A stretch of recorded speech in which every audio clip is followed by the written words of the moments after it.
Muy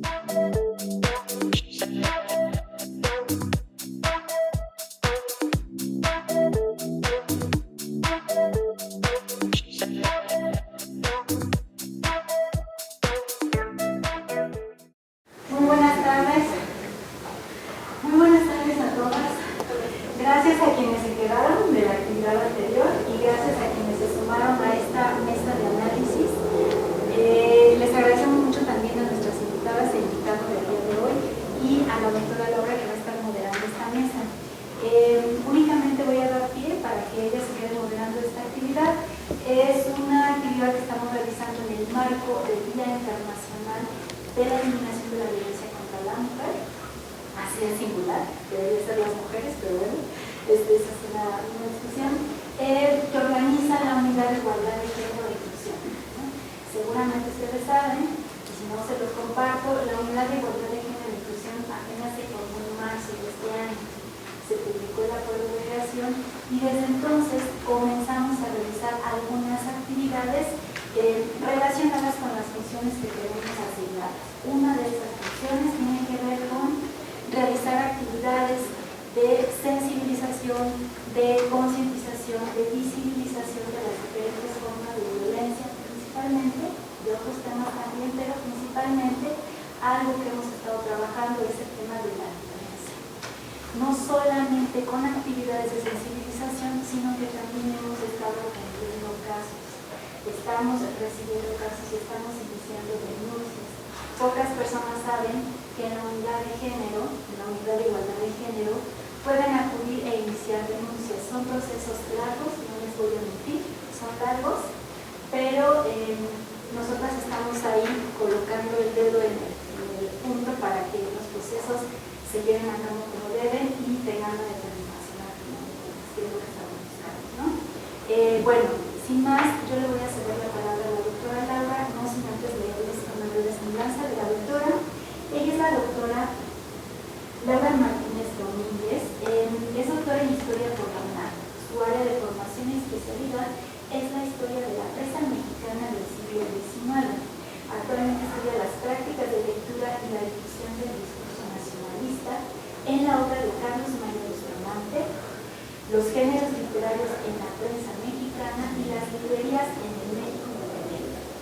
También ha incursionado sobre la historia de los temas de la historia de los afrodescendientes mexicanos en el siglo XIX y en la historia de la educación. Ha sido profesora de historia, pedagogía y métodos de investigación a nivel licenciatura y posgrado para las licenciaturas de historia, comunicación, cine y posgrado en educación en la UNAM, en la Universidad Panamericana, en la Universidad de la Comunicación, en la Universidad Abierta de Distancia y en la Universidad Pedagógica Nacional. Actualmente es profesora e investigadora de tiempo completo en la Universidad Pedagógica Nacional, acá en la Unidad 97, Ciudad de México. En el 2018 recibió el premio Ernesto de la Torre Villar en investigación histórica por su tesis de doctorado. Asimismo ha recibido becas de instituciones como el INEL, Instituto Mora, el CEL y el CONACYT para sus estudios de posgrado. Ha publicado algunos capítulos en libros publicados, así como artículos en coautoría en revistas publicadas nacionales e internacionales. Ha participado en conferencias en congresos nacionales e internacionales, además de haber impartido talleres sobre la historia de la prensa, historia y literatura e historia y sobre repositorios digitales. También ha participado en espacios de divulgación de la historia en la red iberoamericana de historiadoras y en La Bola, revista de divulgación de la historia. La mesa que la doctora va a moderar se titula Enfoque de género y paridad en el ámbito universitario. Y bueno, sin más, les cedo el uso de la voz. Adelante, bienvenida. Gracias, doctora. Gracias, pues muchas gracias por estar aquí a todos y a todas. La verdad nos emociona mucho haber podido participar, sobre todo con nuestras estudiantes y estudiantes de la especialidad de gestión de la unidad 097 y les agradezco muchísimo que hayan aceptado. La forma en la que vamos a trabajar es la siguiente. Se propuso a solicitud de la doctora Karina, que nos acompaña por aquí, a 3 ejes. con los cuales los estudiantes ya habían tenido previamente. Entonces la dinámica va a ser la siguiente. Vamos a presentar estos 3 ejes y sobre los cuales yo voy a hacer algunas reglas, a ver quién quiere unirse allí, y prácticamente vamos a ir punto por punto y nuestros compañeros van a pensar o debatir acerca de estos ejes que se han propuesto. El primero de ellos es la construcción del género desde la infancia. El segundo son los micromachismos en la vida cotidiana y en el ámbito escolar. Y el tercero es una interrogación sobre cómo violenta el patriarcado a los varones.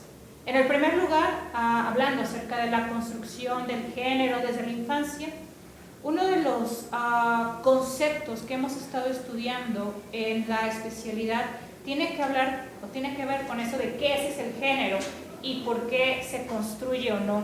En ese sentido, me gustaría que alguno o alguna de ustedes nos hablara acerca de ese primer concepto. ¿Qué es eso del género? ¿Cómo y por qué se construye? Para la siguiente pregunta, que sería, si entonces se construye, ¿cómo se inculca o se transmite o se reproduce desde la infancia? Entonces, no sé, sobre la primera pregunta, ¿qué es eso del género y cómo se construye? ¿Alguien que quisiera comentar, por favor? Por favor. Ha sido una línea de investigación desde hace muchos años el tema del aprendizaje en las infancias a partir del juego. Creo que el juego tiene un papel primordial en esta construcción de género porque existe una división de los juguetes que son para niños y para niñas.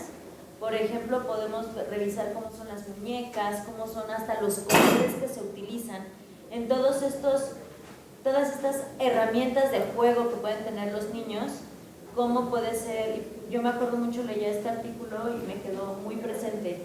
Hay una línea de juegos desarrollado por una diseñadora que está muy hacia la iglesia. Destroyer. Exactamente, no quería darle el comercial. Ok, perdón. Pero, por ejemplo, si ustedes buscan en YouTube este comercial, el comercial era niñas jugando a ser la mamá, a ser mujeres bonitas, a tener faldas cortas, a hacer deporte, pero seguir cuidando al hijo, ¿no?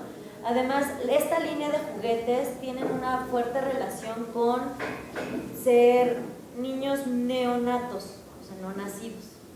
Entonces, todo este juego y todo este proceso de interpretación de la realidad que las infancias están teniendo en este momento de edad es algo que ellos están procesando y están teniendo de una manera muy internalizada. Por eso es mucho más difícil cuando queremos ir deconstruyendo una vez pasada la infancia, porque hemos tenido este contacto con la realidad a partir del juego y con todo lo que hemos ido viendo, que creo que es algo muy importante empezar a proponer como personas especializadas en la educación o que tienen a su cargo infancias, qué juegos o de qué manera los juegos pueden ayudar, ¿no? Hablamos, por ejemplo, del juego heurístico, hablamos del juego simbólico, que pueden ser espacios muy enriquecedores también para poder enseñar a todos los géneros que existen que los roles y las labores y actividades cotidianas no tienen que estar encasillados en un género o en dos géneros. Buenísimo, nos comenta acerca de los estereotipos de género en los juguetes, ¿no? En concreto. Y al hablar de estereotipo de género, es decir, estamos exagerando una característica, como podría ser preparar a las niñas para su papel de madres, podríamos decir. Exactamente. Bien, ¿alguien más, por favor, Saida? Sí, gracias. Y luego.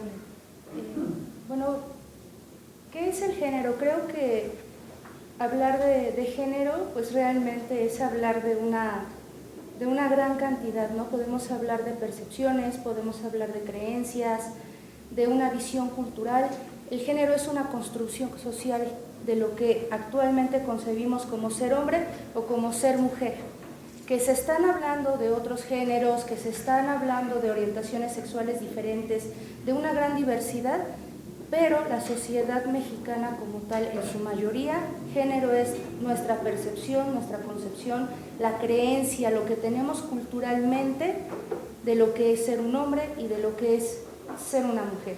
¿De qué manera se da? Bueno, es prácticamente cultura. Y cultura es desde que empezamos prácticamente, desde lo prehispánico, desde las primeras, desde los primeros hombres en esta tierra, cómo se veían, cómo se comunicaban, cómo interaccionaban entre ellos, y a partir de eso, cuál es el rol, cuáles son las tareas que cada uno empezaron a asignárseles.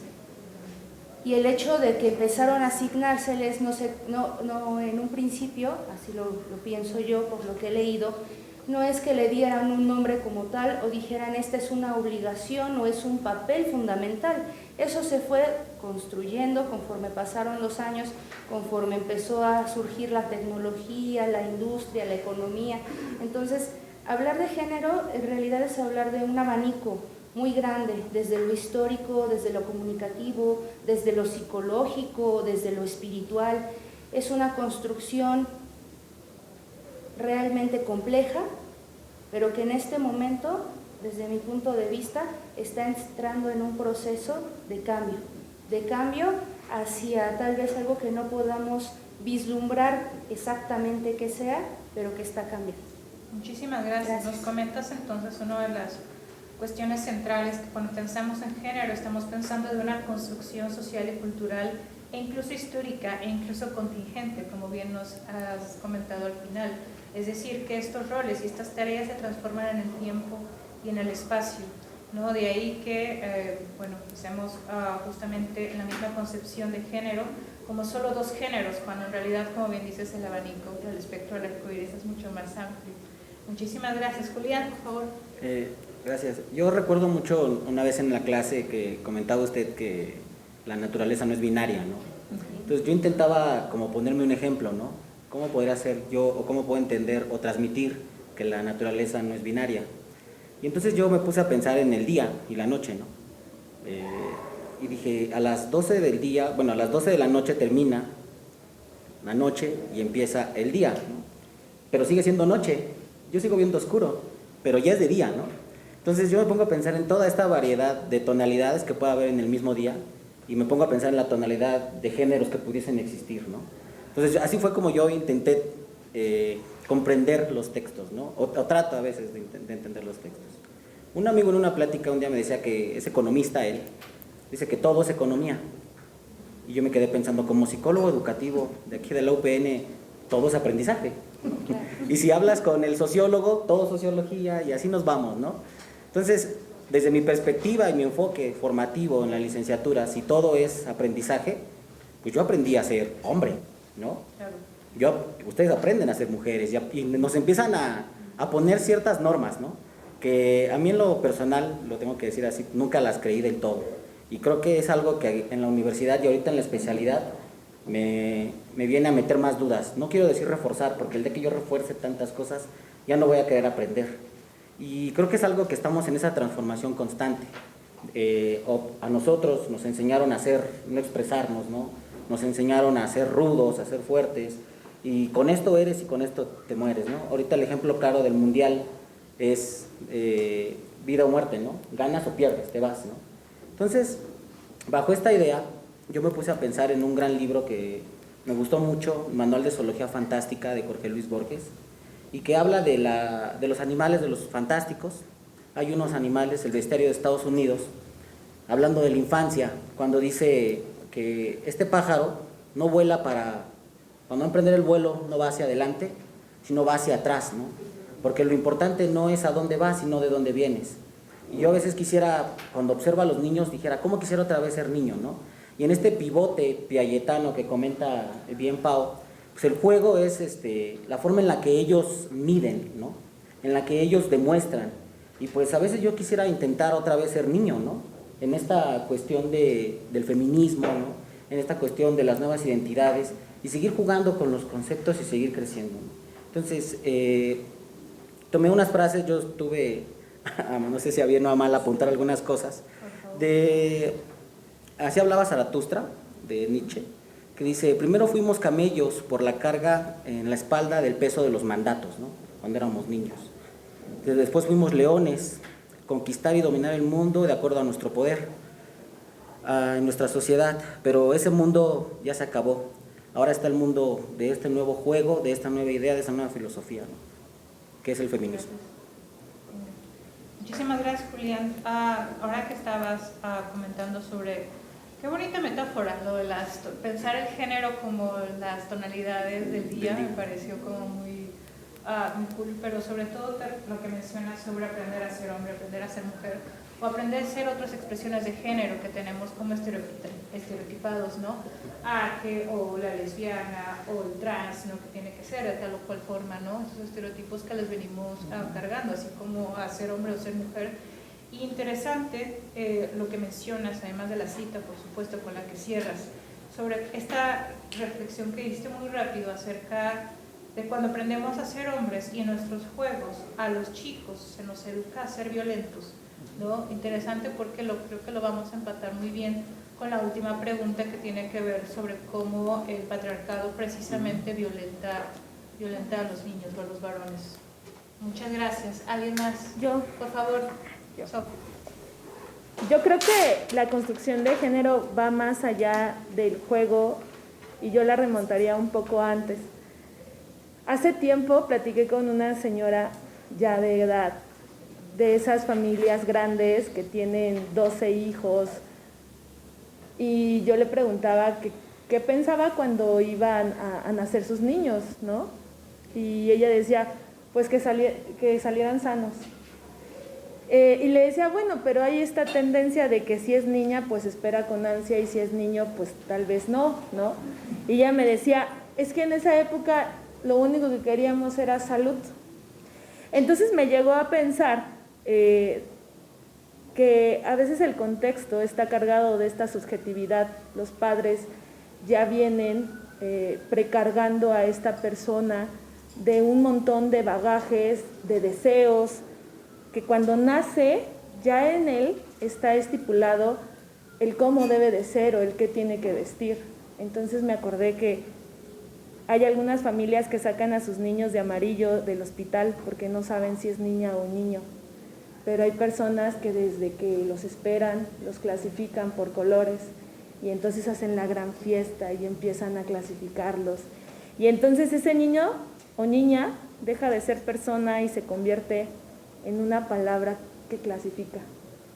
La palabra de género para mí es una construcción social que tiene una carga muy muy grande porque trata de clasificar y meter en el cajoncito a todos. Tú eres masculino o eres femenino. El problema es que cuando hay más cajoncitos en la cajonera, ya no sabemos dónde meterlo, ¿no? Y aparece la palabra otros en algunas solicitudes. Entonces, para mí la construcción de género va más allá de lo que una persona se puede definir a ella misma, sino la carga subjetiva de deseos que desde que se espera ya se piensa que va a ser. Entonces, desde ahí la construcción se empieza a formar. Si vamos a sacarlo con ropita, si vamos a sacarlo con vestidito, si vamos a hacer el baby shower de color rosita o morado o rosa. Entonces ahí ya estamos generando esta construcción de género a esa persona que definitivamente no tiene ni la idea ni la concepción contextual de lo que le espera al abrir los ojos. Para mí es eso. Muchísimas gracias, Sofía. Estoy corriendo para anotar todas las cosas interesantes que usted nos ha comentado. No haré aquí mi cruzada contra las fiestas de revelación de género, pero me ha provocado. Entonces, bien, no, o sea, más allá del chiste, creo que a partir del testimonio de vida que usted comenta sobre qué se espera del bebé cuando nace y que sea sano, qué fuerte, porque creo que la otra pregunta es de qué color es, ¿no? O sea, es como ¡pum! Y la otra que tiene que ver con esta cuestión sobre las reuniones sobre revelación de género, tan fuerte cuando usted nos marca sobre estos encajonamientos, estas expectativas sobre el género de hombre o mujer, y encasillados, ¿no? Pretendiendo qué es lo que se espera que ellos sean, desde el mismo color. O sea, es que es muy fuerte. O sea, el feto apenas se anda y ya les hemos asignado una cuestión de expectativas, que lo dijo precioso, un conjunto de expectativas, lo dijo mucho mejor, deseos, aspiraciones de expectativas, algo así, dijo usted mucho más lindo, en el aire, y que tiene que ver con justamente lo que estamos esperando de cada uno de ellos. Pero además, no solamente pensar que sea sano o de qué color es el bebé, sino lo fuerte que en mi opinión, nos ha permitido ver estas revelaciones de género son las reacciones de cuando es mujer, ¿no? Me ha tocado ver, ¿no? O sea, sin querer, o no quería, pero bueno, X ya salió ante mis ojos, y repetidas veces he visto esa desilusión de cuando revelan el color rosa, ¿no? Es decir, de, oh, no, una mujer, ¿no? Y en cambio, ¿no? Todas este gozo, sobre todo del padre cuando se anuncia que va a ser varón, ¿no? Para repensar más bien cómo desde siendo un feto la valía, ¿no? de una persona está determinada, ¿no? por sus genitales. O sea, es que es muy fuerte, la verdad, este tipo de cuestiones cuando hablamos de construcción de género. Por favor, Saida. Gracias. Con respecto a las fiestas de revelación de sexo, creo que es importante hacer una diferencia. Desde hace muchos años, el baby shower como tal ha sido parte de tradiciones de muchas culturas, incluida la mexicana. Antes de que aparecieran los ultrasonidos, los padres no sabían el sexo, pero se hacían fiestas para recibir al nuevo integrante de la familia. Esa parte, ¿no? que hablaba yo hace rato de cómo también el género va junto con el avance de la tecnología, de la economía y muchas cosas.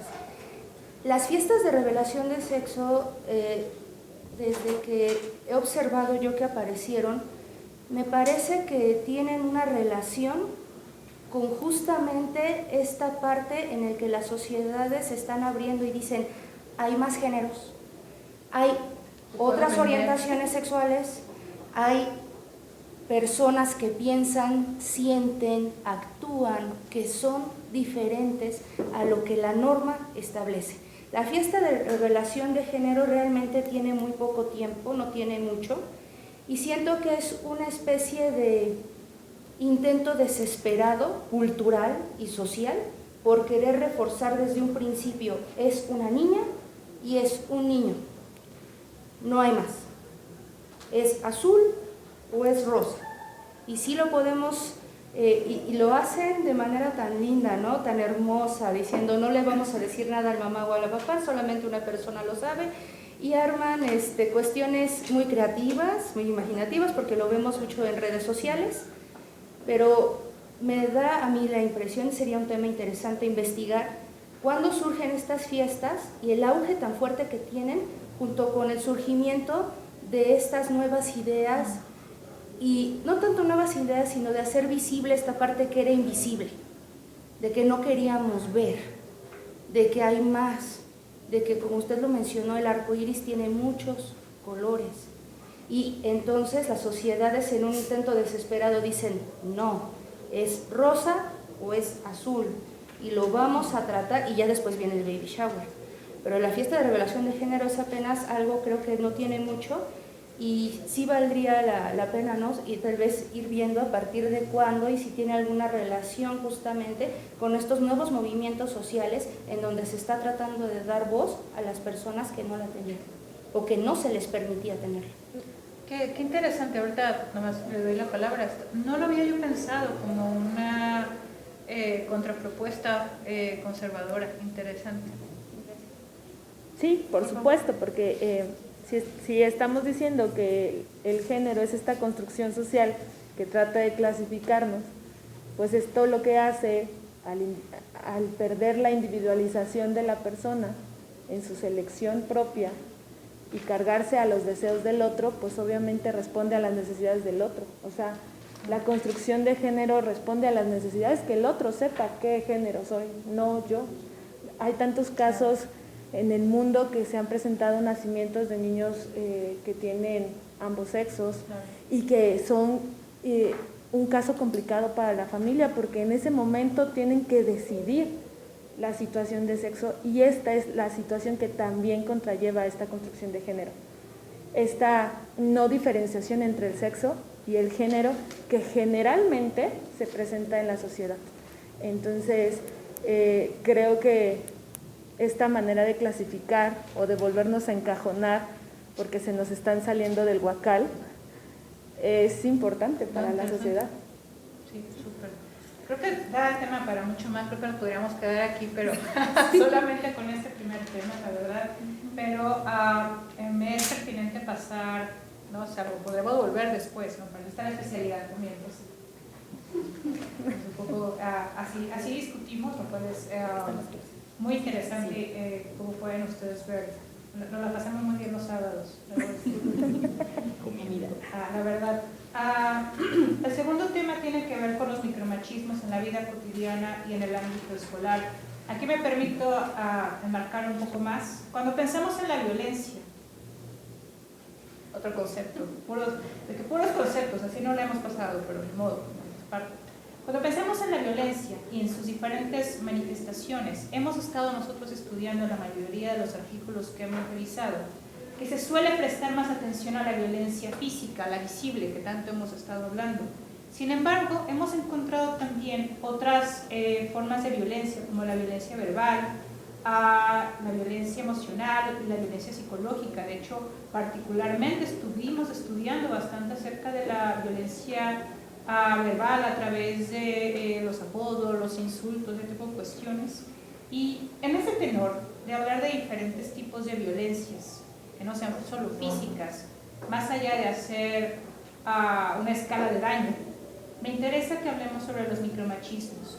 En ese sentido, podríamos decir que estos podrían ser un tipo de violencia silenciosa, naturalizada, internalizada, y más bien, ¿cómo se expresarían estos micromachismos en la vida cotidiana y en el ámbito escolar? No sé si nos quieran compartir igualmente.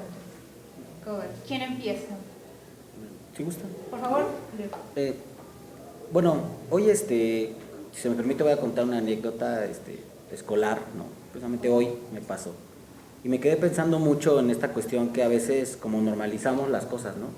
Y tristemente a los jóvenes, tengo el privilegio de trabajar en media superior, y los muchachos, ellos dicen, es que así es la cultura, ¿no? Así somos, así es, ¿no?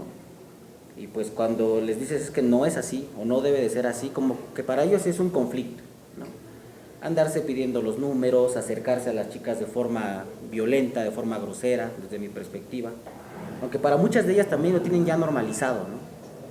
Precisamente hoy, un muchachito le pedía a una compañera del salón una fotografía. Yo me quedaba así, porque me comentaron sus alumnas, bueno, compañeras de la muchacha, es muy callada, muy reservada. Y pues yo voy, luego, estaba yo precisamente la semana pasada, el domingo, estaba leyendo el protocolo de acción de aquí de la universidad, ¿no? Y en ese momento yo no alcanzaba como a recuperar todo, pero hablo primero con la muchacha, cómo se sentía, ¿no?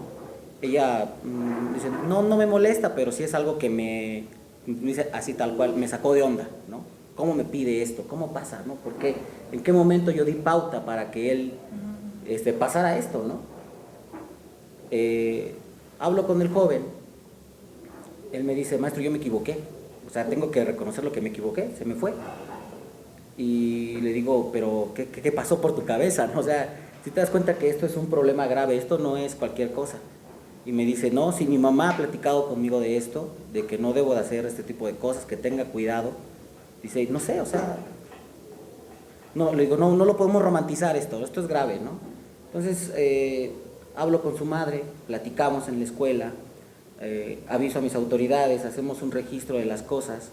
La compañerita, yo la vi muy centrada, ella se acercó después a él, me pidió un tiempo para que platicaran, yo estaba cerca, la mamá también estaba cerca, en lo que yo hacía rápido el registro, ¿no? O sea, de la actividad, de lo que pasó en la bitácora que tenemos. Yo vi al muchacho muy consternado por el hecho, ¿no? Pero más no por eso minimizo el acto, ¿no? Entonces, comento esto porque en el oriente, bueno, en la Ciudad de México o en todo México parece ser que ya se es normal decir estas cosas, no hacer estas cosas, pedir estas cosas cuando no es algo normal, ¿no? Comentábamos en clase con Pau de los piropos, ¿no? Comentábamos a veces de esas frases de ¿no tienes novio? ¿No quieres uno? ¿No? Que es violencia, ¿no? No le cuentas. Y que es algo que las feministas yo creo que desde los 80s y los 90s ya lo sabían, ¿no? Esta violencia oculta, estos mini tiranos, ¿no? Mini machistas, ¿no? Que estaba como muy metido, como las espinas del pescado, ¿no? y que si no tienes cuidado te puedes lastimar, y te puedes lastimar mucho. No es tan, digámoslo así, no quisiera poner ese término, no es como la violencia física de un golpe, ¿no? De la violencia psicológica tan fuerte en ese sentido, pero sí es algo que poco a poco va normalizando, culturalizando, algo que no debería estar bien en nosotros y también en las mujeres, ¿no? Porque ellas lo ven normal. A mí se me hace muy triste luego cuando las niñas, los muchachos las empujan, les gritan, les chiflan, las ven de forma muy, para mí muy grosera, muy fuera de lugar, y para ellas es normal, ¿no? Entonces, no normalicemos este tipo de cuestiones, ¿no? Yo siempre les comento a mis alumnos, hay una nueva forma de relacionarnos, no minimicemos el dolor ajeno o el que otra persona se incomode, ¿no? Muchísimas gracias. Ya estoy adorando sus metáforas como las espinas del pescado, creo que incluso me lo tomaré para un artículo en el futuro, por esta cuestión de parece estar oculto, y una de las frases, de las varias frases que usted señala, como es que es normal, y son prácticas que no solamente vienen de los chicos al decir, te pido una foto, sino también de ellas, ¿no? De decir, bueno, pues ok, pero es raro, porque como dices, es que ¿en qué momento te di pauta para eso, no? Es decir, ese tipo de prácticas que son tan cotidianas, son tan normales, que, como usted dice, como espinas del pescado prácticamente, ¿no? Entonces, esa es una de las cuestiones por las cuales las violencias ocultas o los micromachismos son tan complejos de aproximarse, porque prácticamente es ver si eso está bien o no. ¿Y cómo respondemos eso? En parte, por lo que usted nos ha comentado, es que me incomoda. Cuando hay algo huele ahí, es que no está bien. Muchas gracias. Chicas. Pensando en el tema de micromachismos, pensaba en cómo históricamente hemos ido acotando el tema de violencia, ¿no? Y vemos todo este pasaje histórico de la violencia como algo que antes ni existía o no se veía, ¿no? Y por eso había cacería de brujas, ¿no? Y ahora nos espanta. Y me pongo a pensar en este momento en el que nos encontramos, que se habla de micromachismos como esta lucha por hacer visibles estas situaciones que quiero pensar que en muy pocos años ya sean mucho más llamativas, ¿no? En el ámbito escolar, sobre todo yo trabajo con lo que es primera infancia, tengo un poco de contacto con primaria, entonces, ¿cómo damos este espacio, un mayor espacio, este micromachismo coercitivo, donde los niños ocupan más espacio en el patio, a los que sí les prestamos el balón, pero las niñas no? Y aunque ya tenemos esta, no recuerdo ahorita claramente si es ya una legislación como tal, pero sí ya la misma Secretaría de Educación está aceptando que niños y niñas puedan utilizar el uniforme que les parezca mucho mejor, un pantalón, una falda. Todavía estamos en este proceso de aceptarlo como escuelas, donde aunque ya está la propuesta, las niñas siguen llevando falda porque, bueno, viene también toda esta construcción que se ha estado haciendo, y que yo me acuerdo muchas pláticas que me decían, ¿no? Niñas que decían, es que yo quería jugar fútbol pero traía falda, ¿no? Y cómo tienes que cuidarte en esta parte de la escuela, porque el mismo uniforme te lleva a tener que cuidarte y te sigue cargando de cuidados, ¿no? Y eso las mujeres tenemos muchos cuidados menos el autocuidado. Eso es algo que es irónico. Pero también a los niños, ¿no? O sea, como los niños viene esto del cabello largo, y de verdad he escuchado colegas docentes que es, ¿y por qué no se lo cortan? Porque es su identidad, ¿no? Yo les digo, es que se llama identidad y es un derecho humano. Y los niños, niñas y adolescentes tienen también este derecho a la identidad, y el cabello me identifica de una manera. E igualmente con las niñas. Yo recuerdo cuando llega una niña con el cabello corto, es niño.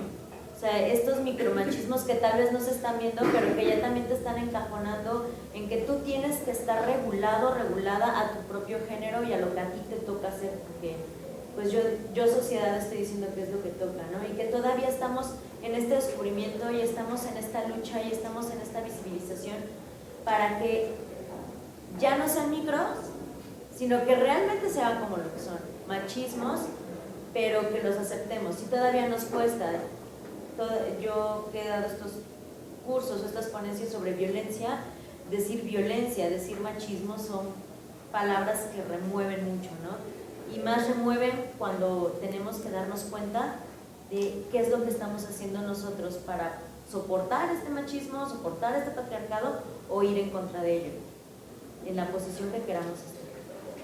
Venga, muchas gracias, Pau. Antes, un segundo nada más, Sofía. Importante marcar dos cosas, la cuestión cultural sobre el silencio, y lo pienso tanto porque precisamente una de las cosas que se nos echa en cara es ¿por qué tan calladitas antes o por qué tan delicaditas ahora? ¿Por qué generación de cristal que no está? ¿No? Sino, oye, el hecho de que lo estemos viendo es ya bastante, y quizás por eso, porque no lo veíamos porque era como costumbre o era tradición o era parte de nuestra identidad o de lo que se esperaba que fueran las relaciones entre hombres y mujeres, asimétricas, en una relación declaradamente de dominio y sumisión y de servicio. Y que el camino, esperaría, al igual que usted, sería que eso micro se visualice como lo que es. Muchas gracias. Pau, digo, Sofía. Quiero comenzar con un ejemplo personal. Yo tenía una foto que a mi papá le gustaba mucho, y en esa foto estaba él, estaba mi mamá, él sostenía una bebida y mi mamá sostenía con un rebozo a un hijo en la espalda, uno en la mano derecha y otro en la mano izquierda. A esa foto le gustaba mucho a él. Cuando yo le pregunté a él por qué le gustaba la foto, dije, a lo mejor era la ropa o qué estaba pasando en ese momento. Y me dijo, no, es que ahí veo a tu madre siendo una madre. Eso me lo dijo. Cuando eso me lo dice, siempre cuestioné esa parte porque mi papá era una persona que decía que las cosas se tenían que hacer porque él las decía. Y cada vez que confrontaba, por ejemplo, era, tráeme la servilleta. Y yo decía, ¿pero por qué? Pues porque eres mujer. Y me tenía yo que levantar de la servilleta, aunque la servilleta estuviera al lado de él, para que se la diera. Estos micromachismos están tan dentro de nosotros que me imagino como esas garras de leopardo cada vez que se ocultan en sus manos y vuelven a salir. Pareciese ser que no se notan, pero ahí están. Y crecer con una persona que durante toda la vida pensó que eso era lo correcto, cuestionarlo era difícil, porque los micromachismos era de, pues, ¿por qué tú tienes que lavar los trastes? Pues porque tú eres mujer. ¿Por qué mi mamá comía de pie? Pues porque era la mamá. Y siempre tenía que estar al lado de la estufa, esperando la indicación de la persona para que le dijera que tenía que servir. Y a veces los habituamos tanto dentro de nuestra vida que hasta nosotros, muy desapercibidamente en ocasiones, hasta les damos un reforzamiento. Y crecemos con estas nociones de, ¿por qué no vas a estudiar? Ay, es que no puedo porque soy mujer. ¿Cuántas veces nos hemos limitado a nosotras mismas por esa pequeña palabra que nos dijeron cuando crecimos? Es que tú no puedes porque eres débil. A mí me gustaba jugar con carritos y el micromachismo era, ¿por qué juegas con carritos si tú eres niña? A ti no te gustan eso, te gustan tú eres buena para las muñecas y cambiar a las. Entonces, la cotidianidad de la formación, no le echo la culpa a mis padres, pero fue la manera en que fueron formados. Aquí la situación es que se rompe el círculo o el espiral cuando uno empieza a cuestionar por qué si todos somos hijos, yo tengo que servir. Y es que los tenemos tan enraizados como por ejemplo cuando vamos en el metro y le exigimos con nuestros ojos a la persona que está sentada porque es varón que se pare porque pues uno es mujer. Ahí sí se nos sale. Pero la realidad es que no, nosotros a veces ni siquiera nos levantamos por una mujer que está embarazada. Entonces, pareciese que no, pero los encarnamos. vivimos con ellos, pasan como por nuestras venas y para sacarlos de ellas tenemos que pasar con muchos procesos de reflexión. Pero es inevitable que en la sociedad mexicana nos desenvolvemos así. Entonces creo que estos ejemplos son unos de tantos donde podemos ver estos micromachismos y donde los aceptamos, porque yo me acuerdo de que mi papá no cargaba la bolsa porque decía que él era hombre. Dice, es que yo no cargo la bolsa del mandado porque pues soy hombre. Y mi mamá lo justificaba porque decía, sí es así. Cuando las mujeres empezamos a justificar eso, es ahí cuando o sea, ¿qué nos está pasando a nosotros que nos estamos quedando con estas reflexiones y las apropiamos? ¿Por qué no trabajas? Pues porque mi marido no me deja. Y cosas por ese estilo. ¿Por qué las mujeres no deben de conducir? Pues porque son mujeres. Entonces, cuando nosotros a veces comentamos a otra mujer estos tipos de micromachismos, yo me recuerdo y digo, ¡ay! Soy mi papá. ¡Ay! Soy mi papá. Porque es inevitable, ¿no? Y separarnos de ellos aquí de mucho refuerzo personal, de decir, hasta aquí yo rompo esa parte. Venga, quisiera empezar del final, porque precisamente ese tipo de prácticas en las cuales reproducimos ese modelo de dominio y sumisión en el que hemos aceptado y nos hemos apropiado y hemos reproducido como mujeres incluso ese tipo de prácticas micromachistas. Tiene que ver con el último tema, pero pues, que tiene que ver con el patriarcado, es decir, con ese sistema en el cual es un sistema cultural, es un sistema social, en el cual hombres, mujeres y quienes estén allí reproducimos o somos como parte, como te decía usted, parece que lo tuviéramos en las venas, ¿no? Y que parte precisamente de este sistema histórico en el cual nosotros nos hemos forjado y reproducido de muchas maneras, inconscientemente seguramente, y pareceríamos estar como atrapados en una suerte de telaraña. Siguiendo hacia atrás con lo que usted decía, claro, usted ha mencionado uno de los pesos pesados en cuanto a nuestra formación como personas, y es el hogar, ¿no? Hemos hablado aquí ejemplos de educación, pero si vamos a hablar de cotidianidad, y allí en el hogar donde las prácticas, modelos, valores se forjan, se maman, porque tal cual, estamos hablando precisamente de estos modelos de patriarcado que mamamos, que aprendemos y que observamos desde el hogar. ¿Y qué más cotidiano, qué más fuerte puede ser que ese tipo de prácticas verlas en el seno del hogar? Y más que responsabilizar a los padres, seguramente como todos, ¿no? En parte vivimos o compartimos en partes o en fragmentos esa parte del sistema patriarcal.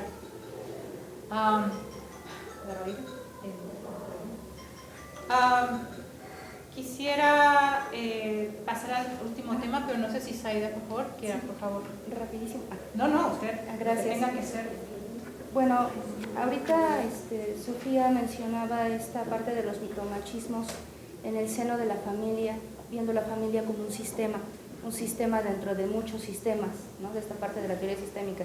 Y hablamos de la cultura y vamos justamente, ¿no? Vamos como delimitando y viendo todos estos sistemas que están relacionados y que hay dinamismo entre ellos. Hay otra parte, ¿no? De esta situación de cómo de la casa a la escuela.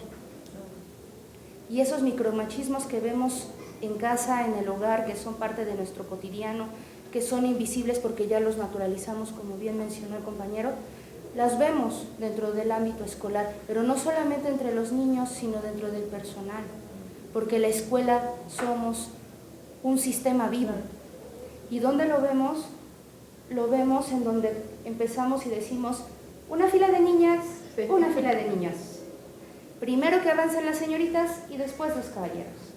Y cuando se llega a dar un cambio, simplemente en un ejemplo así tan pequeñito, se puede dar una especie como si el mar que estaba en calma llegara a la tormenta, porque en la escuela estaba yo cuando escuché avancen las niñas y luego los niños, y de repente escuché a uno de los niños de primaria baja, creo que era del segundo año, ¿y por qué ella siempre primero? Y me quedé yo reflexionando, ¿por qué ella siempre primero?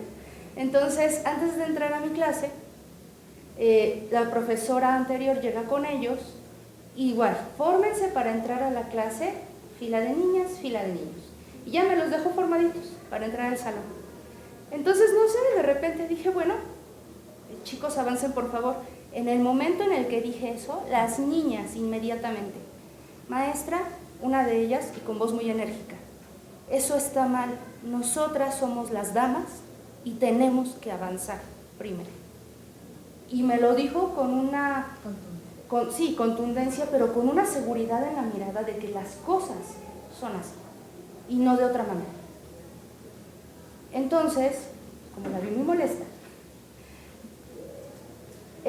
avanzaron posteriormente ellas y ese día la planeación pues se transformó en donde hablamos acerca de que hombres y mujeres, niños y niñas somos iguales y que el hecho de que avancen primero los niños o que avancen primero las niñas no les está afectando, no les está generando algún problema, no se está dañando en ningún aspecto ni se están vulnerando sus derechos. Afortunadamente en el centro donde yo trabajo, al hacer este comentario y esta observación con los maestros, se hizo la sugerencia de que ahora se hicieran filas de un niño y una niña de manera intercalados y avanzaron. Se está haciendo, pero hay una resistencia de parte de los niños y de las niñas, en especial de las niñas. ¿Por qué? ¿Por qué si nosotras somos las que tenemos esta parte, ¿no?, de que éramos las primeras? ¿Por qué ahora nosotras tenemos que practicar más, ¿no? Por ejemplo, se platicó con el profesor de deportes, misma cantidad de lagartijas, de sentadillas para niños y niñas, porque bueno, las niñas decían, es que yo soy frágil, y así te lo dicen tal cual, yo soy delicada, no me puedo ensuciar. ¿Por qué tengo que jugar fútbol si me voy a lastimar mis rodillas? ¿Por qué? Porque el jugar es divertido, porque el jugar te va a dar habilidades, porque el jugar te va a ayudar a desarrollarte, porque el jugar es parte importante de esta etapa, ¿no? Entonces, creo que esta naturalización que nosotros como adultos, estas percepciones que tenemos, como bien lo mencionó Sofía, cómo se dan desde antes de nacer, durante nuestro desarrollo de infancia, primera infancia, nuestro hogar, y cómo nosotros llegamos a la escuela a reproducirlas.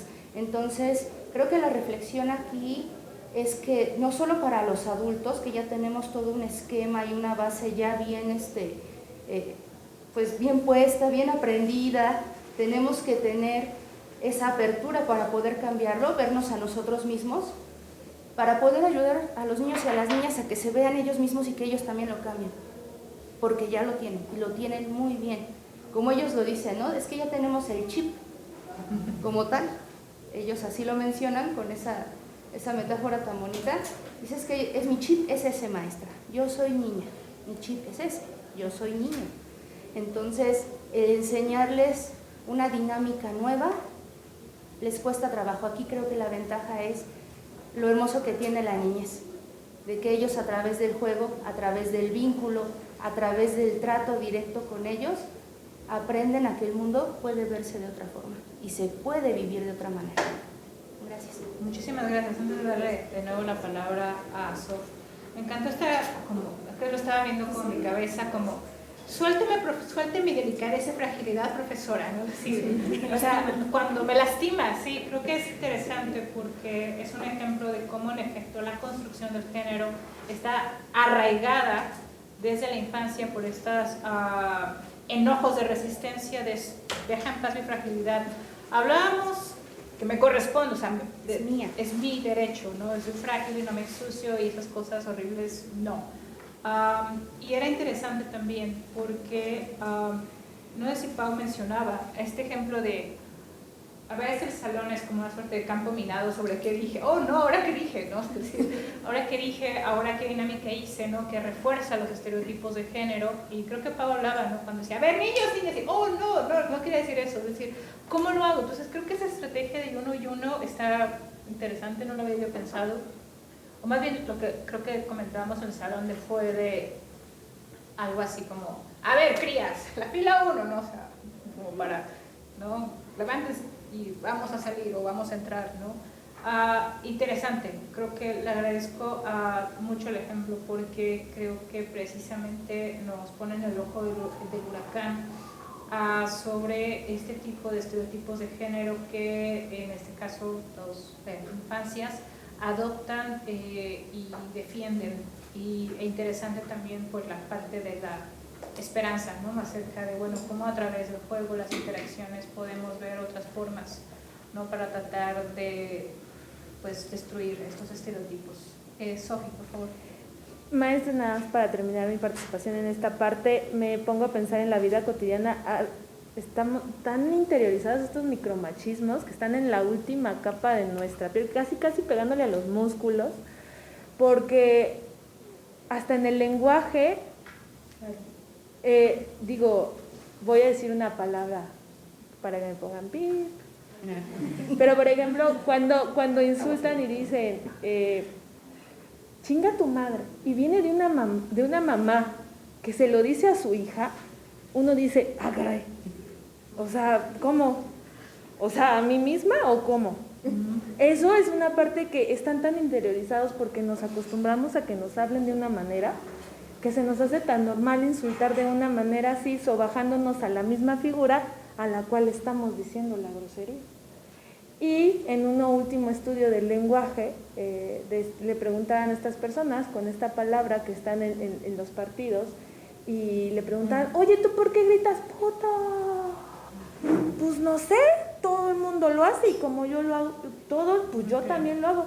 Pero están tan encarnados que ni siquiera nos permiten reflexionar ni cuestionar por qué carambas estamos dirigiendo este tipo de palabras ante el mismo género, o que en este caso gente de alguna identidad sexual diferente también los reproducen, porque están tan metidos que no nos permiten interiorizar esta parte del proceso, ¿no? Es el pan de día a día, es como el vaso de agua que nos tenemos que tomar todos los días, pero que no lo hemos tomado durante todos los días de nuestra vida.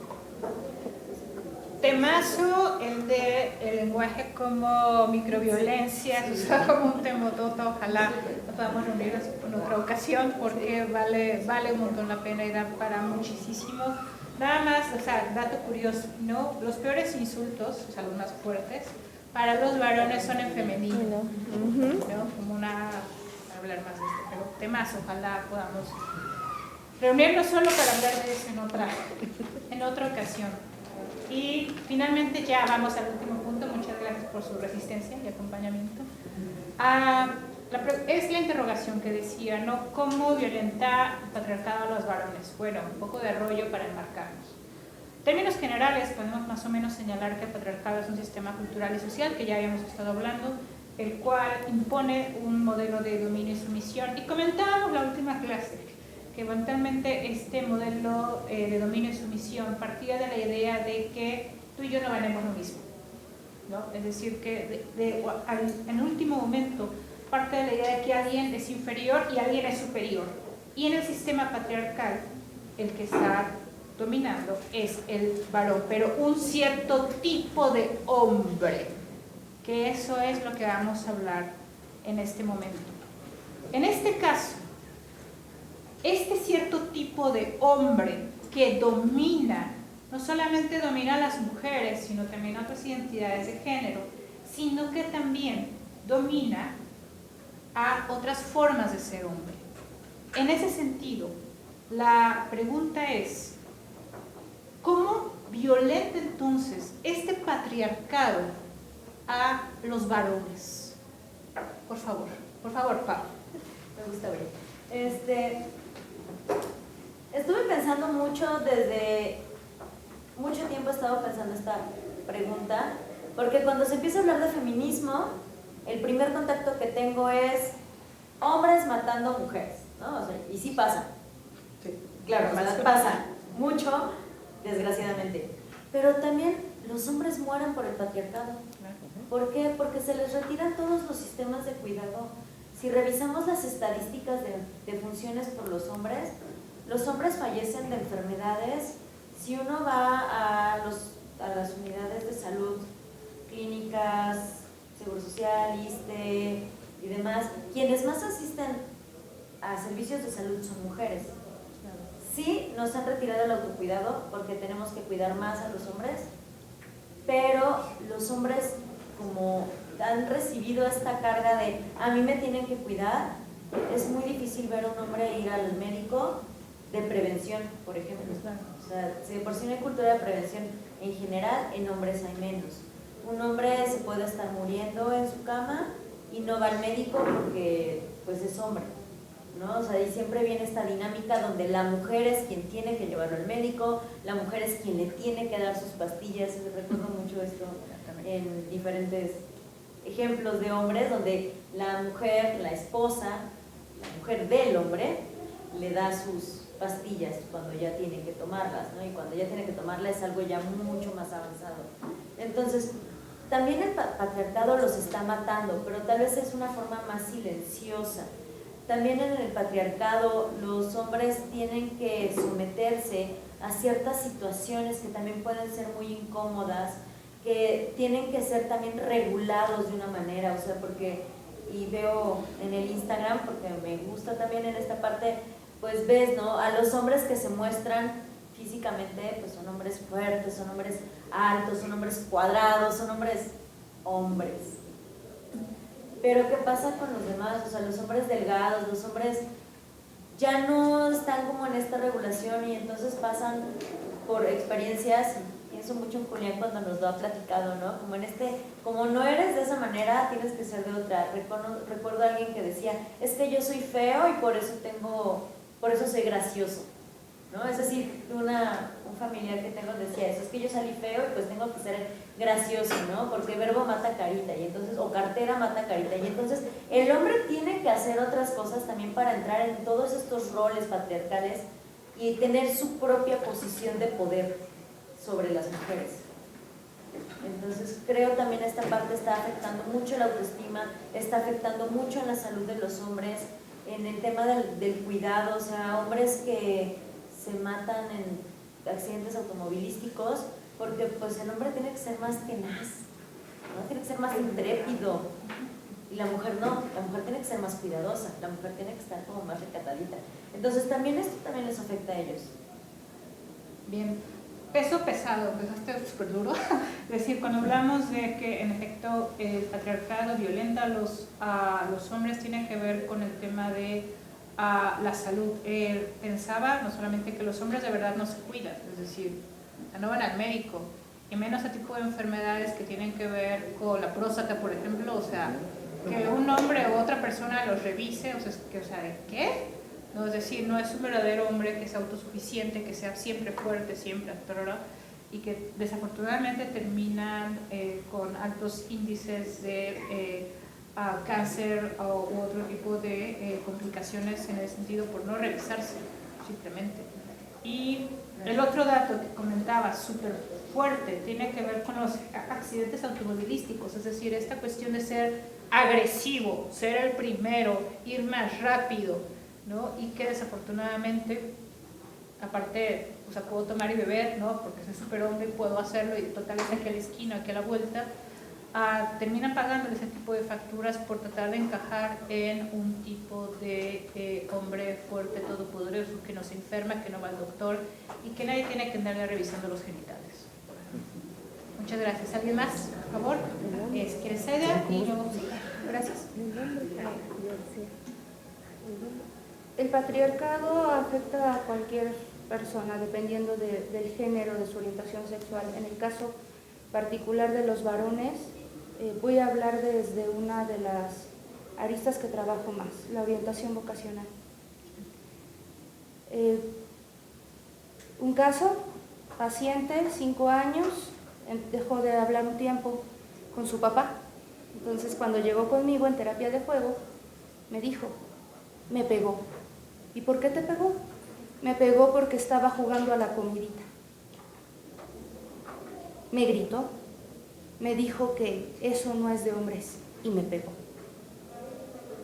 Entonces, ahí hay violencia. hay violencia en donde un niño estaba jugando a la comidita. Nivel primaria, es que quiero entrar a una muy buena secundaria porque ya me dijeron que tengo que estudiar, y digo, bueno, ¿y qué te gustaría estudiar? Bueno, pues a mí me gustaría ser chef. Digo, pues qué padre, cuando tengas tu restaurante me invitas, ¿no? Así. Me dice, no creo que pase. ¿Por qué? Dice, porque mi papá dice que eso no es de hombres, que tengo que ser abogado. Porque ser chef no es de hombres. Y él solito me dice, pero yo he visto muchos chefs en la tele. Dice, pero dice mi papá que son homosexuales. Y como yo no soy homosexual y soy hombre, yo no puedo ser chef. Bachillerato.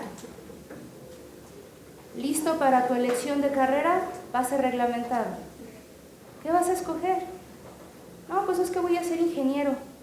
Digo, qué raro, tú también has dicho que querías estudiar letras y que querías estudiar literatura, dramática y teatro. Sí, pero mi papá me dijo que si estudio eso me fuera de la casa y que no me va a dar ningún apoyo económico, porque eso no es de hombres. Y te encuentras a personas buscando trabajo, y hace rato bien lo mencionó usted, pedagogos, psicólogos que quieren ingresar a trabajar a jardines de niños, ¿pero por qué? ¿Qué clase de perversión habrá detrás de eso? ¿Por qué? Porque eres hombre. Entonces, el hecho de truncar los sueños, porque a las mujeres se les truncan, claro, todos estos machismos, todas estas cuestiones culturales hacen que se trunquen los sueños, pero ver a un hombre que no se puede realizar, que no puede jugar, que no puede escoger la carrera que desea escoger, que su proyecto de vida se ve truncado por ese patriarcado, creo que es al mismo nivel, a la misma dimensión del dolor que causa ver a una mujer que se le trunca de la misma manera ese sueño. ¿Por qué? Porque ambos son seres humanos que están buscando esa realización personal. Y como lo hemos visto en las clases cuando hablamos de derechos humanos, cuando hablamos de la lucha contra la violencia, al fin la finalidad de todo esto es ayudar a estas personas, a todos, incluidos nosotros, a tener esa realización, esa satisfacción. Entonces, el patriarcado lastima mucho, y lo peor de todo es que no solo los lastima, sino que le da un giro tremendo a las vidas de estos hombres, niños, jóvenes, adolescentes, adultos, en donde se les orilla a tener que trabajar, a tener que actuar, a tener que ser algo que no son. Gracias. Muchas gracias. Creo que abriste súper fuerte cuando hablamos de que el patriarcado afecta a todos y a todes, sin duda alguna, ¿no? Creo que los ejemplos de orientación vocacional son escabrosos, porque en efecto el dolor no puede ser emocional en ese sentido. Y nada más para profundizar, ¿no? Comentábamos el caso que estábamos leyendo también en el curso de actualización.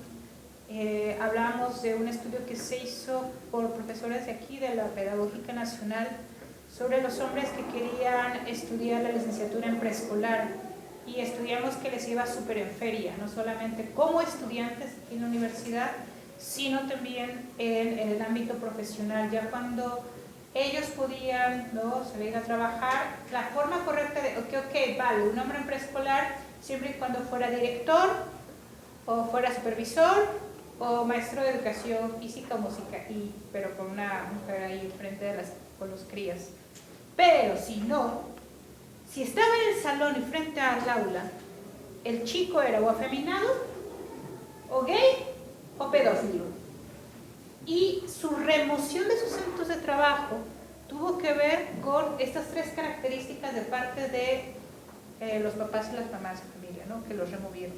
Es decir, y los profesores decían que para ellos les representaba, les hacía una ilusión, es que es un reto, me han contado tantas cosas tan preciosas de preescolar, que yo quiero ver ese reto, quiero trabajar intelectual y emocionalmente con esos niños y niñas, ¿no?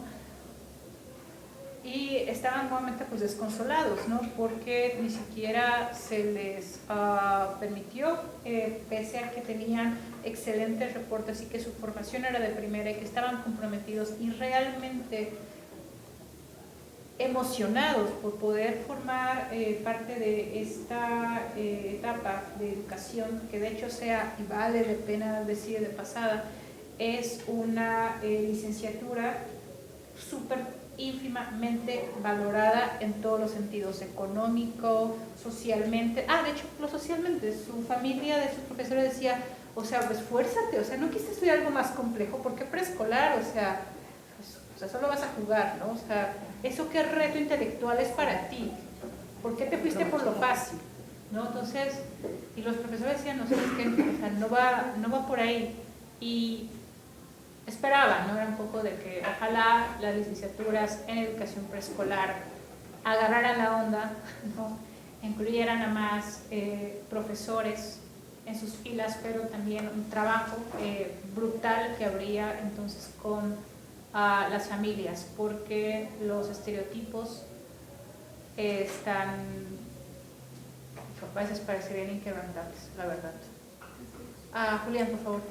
Sí, bueno, yo estuve intentando pues, buscar un poco de bibliografía al caso, más de la que estuvimos viendo, y en YouTube me encontré con un video de aquí de la universidad, ahorita que veo las cámaras, del doctor Carlos Lomas, del 2016, español, él, lingüista me parece, con comunicación, y decía una frase que quisiera tomar de él. Dice, yo no estuviera aquí platicándoles de todo esto si no fuera por el feminismo. Yo no tuviera estructurada la información en mi cabeza si no fuera por el feminismo, ¿no? Y lo bueno que el feminismo pues vino como a irrumpir todo, ¿no? Vino a cimentar, a mostrarnos que lo personal es político y a mostrarnos que todo es educación, y al ser educación se puede cambiar y se puede mejorar. Y al momento de revisar estas cuestiones de la literatura sobre la masculinidad, porque hace 30 años más o menos se hablaba de masculinidad, no de masculinidades, yo dije, híjoles, creo que no encajo en ninguna, ¿no? Faltan más modalidades, ¿no? Pero hay una, ¿no? Que es, creo que la que se repite en varios autores, la de la masculinidad hegemónica, y creo que,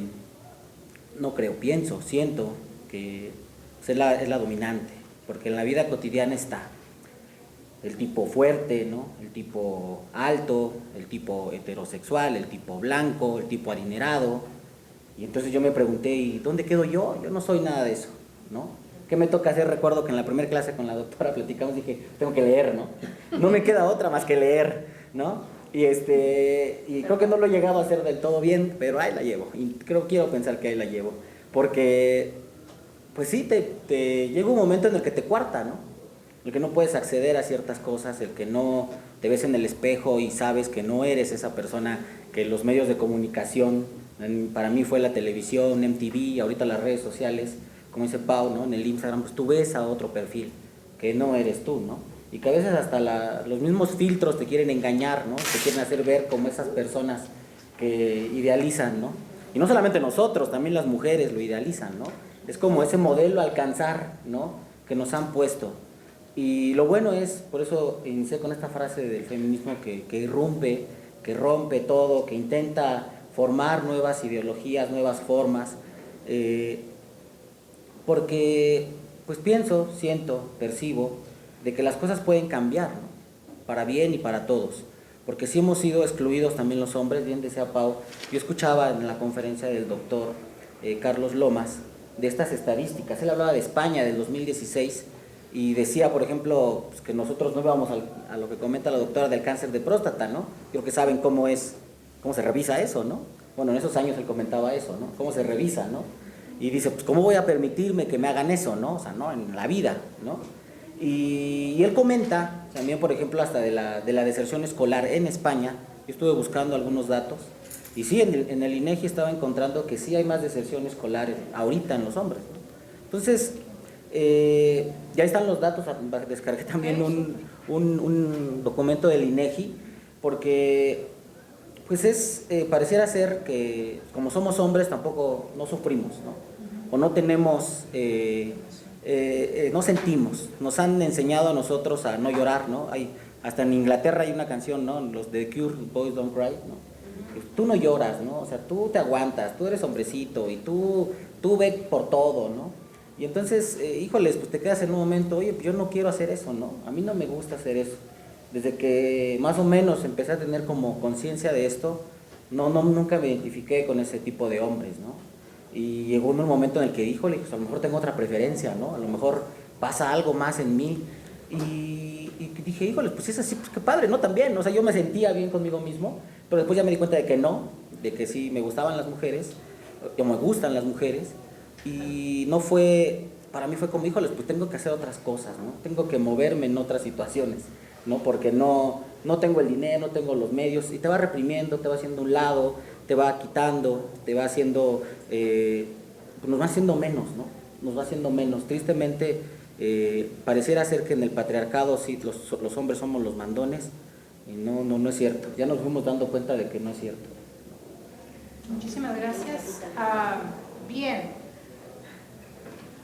Estaba yo pensando cuando, haciendo una suerte de recapitulación a propósito de tu participación, cuando hablamos, Zaida, hace un momento de que el patriarcado nos afecta a todos y a todas y todos. El feminismo abre, por el contrario, las puertas a todos, y esa era una de las cosas que nosotros habíamos estado estudiando en clase. Cuando hablamos de género no solo es hablar de chicas, cuando hablamos de patriarcado no solo son cosas de vatos, cuando estamos hablando de feminismo no solamente es cosas de chicas, ¿no? Sino que implica finalmente o trata de liberar o ampliar las posibilidades para todos, todas y todes. Marcas muy bien, y también para recapitular cómo el patriarcado entonces los violenta en la salud, en su profesión y realización profesional, y también en las identidades y en las emociones, como recién nos has comentado.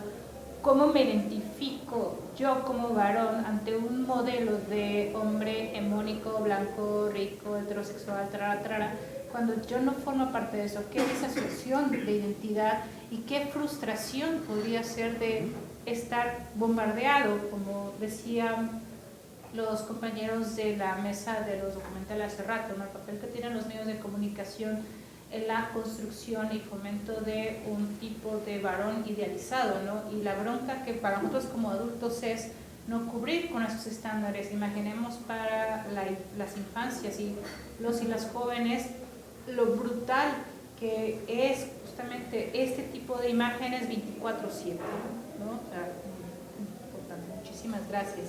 No sé si Sof quiere comentar algo. Pues yo les quiero compartir que el fin de semana a mí un amigo me reclamó, porque el día 19 de noviembre internacionalmente es el Día de los Hombres, y él decía, ¿por qué no me felicitaron? Y yo le decía, no, pues no sabía que tenían un día internacional, disculpa mi ignorancia, pero es que es válido, porque él decía dentro de este grupo de WhatsApp que pareciese ser que que por causa de unos hombres invisibilizábamos a otros hombres, que gracias a estos hombres él no podía ser víctima, pero sí lo podíamos poner en la posición de victimario. Pero dice, yo también sufro, yo también necesito reconocimiento, yo también me friego todas las tardes, trabajo todas las mañanas, y el simple hecho de que yo quiera una felicitación no es el hecho de la felicitación, sino saber que también soy persona. Y creo que es un tema que yo he defendido mucho en esta especialidad. Más allá de ser hombre o de ser mujer, son personas. Y él decía, pues yo también soy persona, pero lamentablemente estamos inundados por este mensaje patriarcal en el cual el hombre es el fuerte, el hombre es el violentador, el hombre es el que daña, pero no nos volteamos a ver a esos hombres que trabajan día a día, que a lo mejor son padres solteros, que a lo mejor tienen que dejar su hogar para ir a otros lugares a conseguir el sustento, que tienen una preocupación por sus hijos, que hay hasta los mismos padres en vela, se quedan en hospitales por ausencia de una madre. Y él decía, es que nos cegamos tanto que esta parte de generalizar, de que todos somos iguales, daña a aquellos hombres que no pueden pelear, porque si pelean, entonces van a decir, no, tú eres diferente, ¿no? Y tenía razón. Al final de cuentas, este mal de generalizar todo nos hace caer como victimarios de aquellas personas al ser clasificadas. Las clasificamos sin conocerlas, las prejuzgamos sin saber su historia y todo lo que conlleva el esfuerzo. ¿Cuántos hombres no han sido abusados sexualmente? ¿Cuántos hombres han sido víctimas de algunas condiciones socioeconómicas complicadas, al igual que las mujeres? Y que por este afán de generalizar el género otra vez, no nos cabe en la cabeza de felicitar a un hombre porque yo no llegué con la rosita, como llegan a veces con las mujeres, el Día Internacional de la Mujer. Pero también los violentamos al ser invisibles ante los ojos de los demás. Esa es mi participación, maestra. Muchísimas gracias, Sof. Y faltarán más cosas, pero viste otra cuestión importante. Y me quedé pensando, habla sobre la invisibilización de otras formas de ser hombres, ¿no? Aquellos que trabajan, que cuidan, que crían. Y además de que eso es grave, estaba interrogándome yo misma sobre si el silencio o la omisión que tienen esas otras formas de ser hombre está más cañona dentro del patriarcado. No sé, estaba yo pensando justamente si esos micromachismos, o sea, son como súper difíciles y apenas nos estamos viendo, y que las espinas del pescado y todo este rollo, a esas otras formas de ser ni las vemos ni las fumamos ni están. O sea, Julián nos decía, o sea, tiene ayer que estamos estudiando a las masculinidades en plural, o sea, realmente ocupándonos de qué está pasando con ellos. Tiene profesionalmente muy poco tiempo, y si tiene poco tiempo profesionalizando, o sea, ver qué onda con estas otras formas. También el mismo sistema social no ayuda, pensando solamente en el ejemplo de la crianza. ¿Cuántos tienen permiso de paternidad? ¿Tienen permiso de paternidad? Sí, ¿Un día? ¿2? Sí. ¿4? ¿Una semana? 5. ¿Tienen permiso de lactancia? Paternidad, o sea, de paternidad, ¿cuántos les dan? Dan 2 semanas. 2 semanas a los varones. 2 semanas para atender a tu bebé recién nacido y a tu esposa parturienta. Saludos, ¿no? Es decir, o sea, estamos viendo cómo dentro de la misma sociedad esta idea de que los hombres no cuidan a su bebé. O sea, es brutal. O sea, ¿qué es eso? ¿No? Cuando estamos hablando sobre estas invisibilizaciones y silencios en ese tipo de prácticas. ¿Algo más que agregar? O doctora, también, o que todos somos violentos, ¿no? O que Sí, todos por todos somos lados. acosadores, ¿no? Pedófilos. Así, a mí me ha tocado, aquí yo les comentaba los jueves de la semana pasada a las compañeras, que a mí me ha pasado que subo la escalera del Caracol ahorita en la especialidad, y van compañeras, pues la gran mayoría son de aquí, son compañeras, ¿no? Van subiendo la escalera, yo voy detrás de ellas, me pasó el jueves pasado que voy, y ellas me voltean a ver, y se voltean y se agarran la mochila y se pegan a la pared, ¿no? Yo iba subiendo y me quedé así como de, ¡ay! No sé si pensaban que yo iba a hacer algo, les iba a decir, no lo sé, es la segunda vez que me pasa algo así. Sí, a mí me causó risa en el momento, por eso me puse a pensar, dije, oye, ¿qué onda? Qué mala onda, ¿no? O sea, hasta con ganas de regresar y decirles, oye, ¿qué onda? ¿Pasó algo? Pero dije, no, vaya a ser hasta peor, ¿no? O sea, no todos somos, ni tenemos esa idea, ¿no? No, y hay compañeros, que sí están en esta tesitura, ¿no? Como de a la apertura de aprender, ¿no? Yo quisiera aventarme algo muy malo, a lo mejor negativo decirlo. Yo no tengo en la cabeza muy bien la idea hasta la de construcción. Es más, a mí me gusta más el término de aprendizaje, ¿no? Que tenemos que aprender. No puedo quitarme lo que ya está atrás, ¿no? Tanto histórico, cultural y todo, pero lo tengo que ir reaprendiendo, moviendo, pero no deconstruyendo, ¿no? Sino más bien, sí lo tengo, y irnos para adelante, ¿no? Con esto nuevo. Muchísimas, y lo siento, ¿no? O sea, tiene que ver con estos prejuicios y, como lo decía Sofa, sin delante, ¿no? O sea, negar otras formas, ¿no? Y generalizar y tener ese tipo de prejuicios que, pues, lo lastiman a usted, y seguimos como reproduciendo este como ambiente hostil que decía Pau desde el inicio, ¿no? Yo cuando pensaba hablar de patriarcado son hombres matando género, hombres matando mujeres, ¿no? Cuando la cosa es mucho más compleja que eso, ¿no? Porque no pasa, si pasa y es terrible, ¿no? Bien, ¿algo más que agregar? Como cierre. Como cierre. Ya tengo mi frase. ¿Tienen? Venga, No, es que viendo los videos de la actividad anterior y escuchando a los compañeros, escribí una frase que híjole, me dejó reflexionando. Invisibilizar nos lleva un segundo, una palabra, una frase. Pero hacer que esas personas vuelvan a ser visibles nos puede costar toda la vida y no lo podemos conseguir. O sea, es bien fuerte que tienen que existir este tipo de actividades para buscar la reflexión en las personas y no tratar, o buscar, mejor dicho, un cambio, ¿no? Dicen que los cambios comienzan con uno mismo, no quieras cambiar al otro, ya contigo es suficiente. Pero creo que es importante porque nos la pasamos haciendo este tipo de violencias o de microviolencias en las cuales nos ajustamos y es bien difícil salirnos del cajón. Y momentos como este nos permiten llevarnos de tarea como muchas cosas que tenemos como que recalcular, como dice el Waze, ¿no? Volver visible lo invisible, ¿no? Sí, volver visible. Muchas gracias. Por favor, Said. Creo que es importante, como mencionó Sofía, esta parte de hacer visible lo que es invisible, pero también tenemos que asumir que no solamente ha sido invisible, lo vemos y lo ignoramos. El ignorar, el ser indiferente al otro, es una forma grave de ser violento, ya sea que estemos ignorando o estemos siendo indiferentes ante lo que está sintiendo, lo que está actuando, lo que está viviendo, ya sea un hombre, una mujer o del género, la identidad con la que se identifica.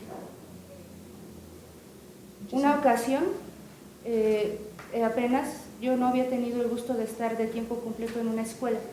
Llegó un chiquito de sexto y le habían puesto sus compañeras unas colitas. Le agarraron con liguitas y le hicieron muchas colitas. Y llegó bien contento y me dijo, Miss, ¿ve algo diferente? Y yo, pues, ya sé, vienes contento porque trajiste tu tarea. No, Miss, ¿ve algo diferente? Y se movía así.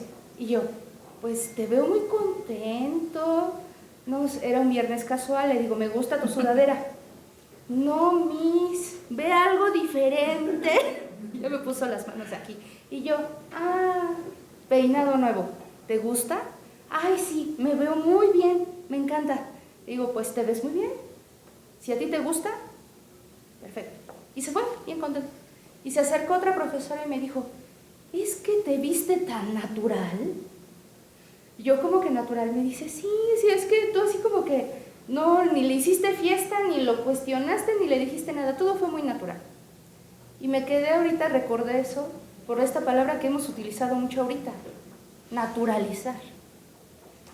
Así como naturalizamos la violencia, así como naturalizamos el estereotipo, naturalizamos lo que debemos o no debemos ser, naturalizar el respeto, naturalizar el gusto del otro, naturalizar lo que escuchamos, el hacer natural el hecho de vernos con nuestras diferencias, con nuestras coincidencias y respetarnos.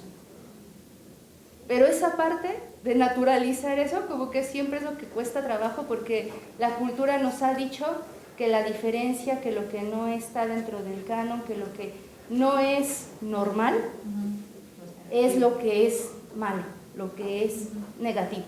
Entonces creo que este tipo de ejercicios nos dejan a esa reflexión de qué es lo que queremos naturalizar, qué es lo que queremos en nuestro cotidiano y qué es lo que queremos en este caso, porque estamos en una institución educativa, qué es lo que queremos con estos niños, adultos, jóvenes o adolescentes. Y como bien lo mencionó la maestra, creo que este tipo de especialidades, de espacios, nos ayudan a quitarnos los lentes, a poner nosotros y a ver al mundo, no de manera diferente, pero sí verlo tal y como es, aceptarlo y decir qué quiero hacer para cambiar eso que considero que es necesario cambiar. Gracias. Muchas gracias a ella. Comentarios de cierre, compañeros, Julián, Pau. Pues 1 hora, 3 años, 1 década, 1 siglo y mucho más tiempo podrán ser insuficientes para hablar de todos los temas que tenemos pendientes. Pienso mucho en esta metáfora que utiliza Rina Kashtan del pegamento, ¿no? Este pegamento que está tan dentro de nosotros que no nos deja ni siquiera ver, ya es como un engrudo ahí. Pero escuchándote, pienso también en todo lo que estamos haciendo. Si bien podemos ser tanto blancos de violencia como personas que ejercen la violencia, es importante tanto reconocer esto que queremos ir cambiando, pero también recordar y retomar esta esperanza que también estamos haciendo todas estas prácticas, que también nos estamos preguntando y que pues vamos a tardar 1 año, 2, 1 hora, 1 siglo, pero estamos luchando porque en este mundo veamos al otro, encontremos que somos personas y que hasta dejemos de preguntarnos qué género son, ¿no? O sea, a veces me digo, ¿por qué tendría que preguntarme qué género es? ¿Por qué tendría que preguntarme si es queer? Porque todavía no lo entiendo. O sea, no, pero le digo, ¿por qué tendría que comprender? O sea, entonces, sino simplemente decir, es una persona y vernos como tal. Gracias, Pau. Gracias. Bueno, recuerdo un comercial, un sketch en Canal 11 que entrevistan a Mario Molina, y él decía que el mejor educador es el que hace que sus alumnos salgan enojados, con los ojos envueltos en fuego, porque las cosas no están bien. Y yo veo lo poco que alcanzo a ver, a observar, a analizar, sí, las cosas no están bien. Entonces, las cosas pueden cambiar para bien y para todos. Muchas gracias, Julián. Y bueno, quisiera con esto, pues, algo que hubiera preguntas, comentarios muy breves. Me van a gustar de su paciencia, tiempo y muchas gracias. ¿Alguien quisiera compartir, por favor? Yo quiero, dar mi punto de vista a esta palabra que se usó como micromachismo. Yo no sé si la palabra micro es para minimizarlos, y eso es preocupante. Es machismo y es violencia. Muchas gracias. ¿Alguien más? Yo un poco, pero bueno, no sé si me voy a salir un poco de la dinámica. A mí me parece bastante interesante como recuperar como esta perspectiva de cuáles son pues estos ejercicios de poder tanto para varones como para mujeres que se ejerce dentro del patriarcado. Pero también me gustaría apuntalar que a veces siento que cuando se trata como de visibilizar también las violencias de los varones, no quiero minimizarlas, ¿no? O sea, creo que son importantes, se pierde un poco de perspectiva esta cuestión de que a las mujeres nos matan por ser mujeres, ¿no? O sea, esta cuestión estructural, si bien es cierto, hay muchas estadísticas respecto a la violencia y a los homicidios por varones, pero a nosotras nos matan por ser mujeres, y creo que hay que también quedar claro como esta cuestión jerárquica, ¿no? Me parece sumamente importante. También creo que es importante reconocer el lugar de privilegio en el que estamos, ¿no? Platicando con mi pareja, que también es un varón, no es nada fácil reconocerte también como violentador, ¿no? Y es una dinámica que pues vas como construyendo en la vida cotidiana, es una cuestión de diálogo. Estoy segura que este ejercicio de hablar sobre las violencias en contra de las mujeres es bastante importante. Hace rato celebraba pues, esta cuestión de estas actividades, también celebro como esta apertura que tienen los varones, espero que se encuentren en este espacio, en hablar también de sus experiencias, ¿no? Pero para mí creo que es bastante importante como focalizar esta violencia estructural, sistemática, solo por el hecho de ser mujeres, ¿no? Entonces esa parte me parecía muy importante enfatizar. Muchas gracias. ¿Alguien más por aquí? Bueno, pues con eso entonces les agradezco muchísimo. Muchas gracias a ustedes que estuvieron aquí. Como siempre, muy interesante escuchar qué es lo que piensan. Y muchas gracias a ustedes también. Y con eso pues despedimos esta mesa de debate y de diálogo. Muchas gracias. Educar para transformar.